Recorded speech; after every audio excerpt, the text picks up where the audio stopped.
Welcome friends, welcome back to the kitchen. Today we're going to make something that I can only describe as fusion food. So if you're someone who has a problem with fusion food, it's probably best that you click away now and don't subject yourself to this. For everyone else who's sticking around, there's a place that Julie and I go to pretty much every winter, although not for the last few winters. Little town in Mexico on the Caribbean coast, and the town's called Puerto Morelos. And we go to a little hotel or a resort close by there, and this basic dish is on the breakfast menu. And the chef there calls it Mexican Shakshuka. And there's some real truth there, because it's a mashup of chorizo con papas and shakshuka, bringing in, instead of those North African spice flavors, bringing in sort of Mexican or Southwest flavors. And even though this is fusion food, shakshuka couldn't really exist until after the Columbian Exchange, until after the Spanish rolled through Central and South America and took a whole bunch of ingredients back to the old world, back to Europe, which then got distributed through the Ottoman Empire, blah, blah, blah, blah, blah, blah, blah. There is another dish in Spain called Huevos a la Flamenca, which is shakshuka made with Serrano ham and Spanish dried chorizo, or dry cured chorizo. I'm using fresh Mexican chorizo. So, I mean, there's precedent for this sort of mashup of flavors, and it doesn't really matter. It tastes amazing, which is the only sort of qualification that I use for eating food. So I've got a little bit of olive oil hot in the bottom of this pan, and to that I'm going to add the fresh chorizo. Now, I have removed the casings, so I'm just going to be able to mash these up and fry them off in the pan. Over here, I've got some potatoes that are cubed and already boiled. Parboiled. I don't boil them or cook them the whole way. They will cook the rest of the way in this dish. So I don't want the potatoes to be too mushy. I just want them to be a little bit tender. They'll cook the rest of the way.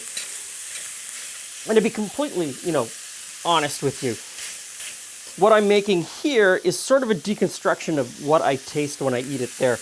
I ask for the recipe. I ask what the ingredients are. And the chef always just laughs at me and won't say. And I don't know if he thinks that he's got some great secret and he doesn't want to divulge it. But I've pretty much pulled it apart, and I found a way to replicate it at home using ingredients that are relatively easy for me to get here in the grocery stores. Okay, the chorizo is mostly cooked, so I'm just going to transfer that to a bowl. And put the pan back on the heat. Now I'm going to add in a couple of sliced up onions, and we'll just saute them until they start to get soft. Now, if your chorizo isn't very fatty or not very oily and didn't leave a lot of oil in the bottom of the pan, add a little bit of oil to the bottom of the pan to make this next frying step a little bit easier. This is our homemade chorizo. I didn't add enough fat last time, so it's not quite as fatty as I would have liked it. And I'm just going to cook these onions until they're just starting to get golden brown, and then I'm going to add in some peppers. And I've got some green and red sweet pepper and some jalapeno. I'm going to put that in. And just continue to saute this until they soften. Look at that color. I really, really like that color. Now, I'm going to add in a can of chopped green chilies, and those are, I believe they're hatch chilies. These bring an amazing flavor to the dish. Next in are 2 cans of Ro Tel.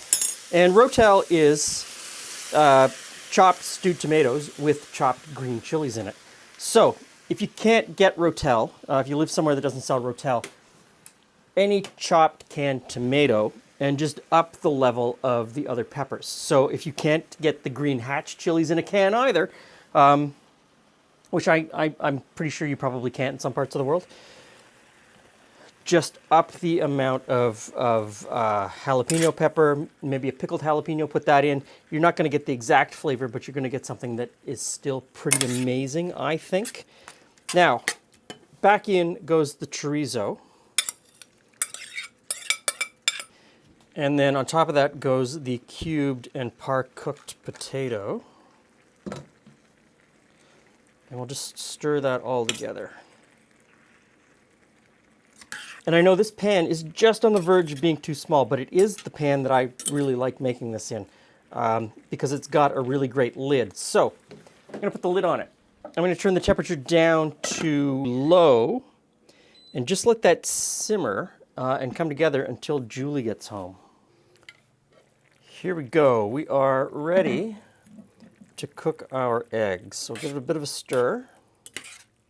And so I've made 3 little pools. Hey, Jules. Hey, friends. Hey, Glenn. Hey, Jill's eggs. Jill's eggs. So Cousin Jill has given us these beautiful baby blue eggs. From her chickens. From her chickens. Aren't they great? Okay, so I've made 3 little wells, and the whole idea, just like shakshuka, is... Oh, that shell is interesting. What is she feeding her egg? What's she feeding her hens? I don't know. This is a thick shell, though, is it? It is. Oh, look at that. Okay, and then just like shakshuka, so we're poaching the egg in... Find out, though. Wow, that really is a thick egg. We're poaching the egg in the liquid with the rest of everything else, so in the tomato. Jill, what are you feeding your eggs? Or your hens? What are you feeding your hens? You don't feed an egg, do you? Okay. Last one. And in goes the egg. And on goes the lid. And we just let those poach until they're cooked the way you like an egg cooked. Julie likes hers a little bit runnier than I like mine. Yeah, I was going to say you might have put my egg in a little too soon. I like my eggs a little firmer, but then I like raw eggs. So it's not about it being raw or not cooked for me. It's just in this instance, I don't like yolk on my plate. Little toast, you dip it in. You're missing out, my friend. Missing out. Is this where we just stand and watch it? Yep. Okay. Okay, I'm going to say we're ready to go. So this is the last egg in. First egg out. It's for Julie. Woohoo! There you go, Jules. Thank you. It's hot. Handing me boiling food, my friend. Now, as much as I put an egg in this, and I like this for breakfast, I will eat this for dinner. And I don't need the egg. I would just eat this with a spoon and really enjoy it just on its own. The egg is super runny. Woohoo! Okay. Look at that. I'm going to eat it with a spoon. My egg is a little bit harder.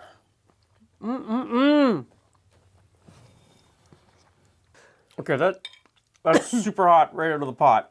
Yeah, boiling hot. Should have let it cool a little bit before I started chewing on it.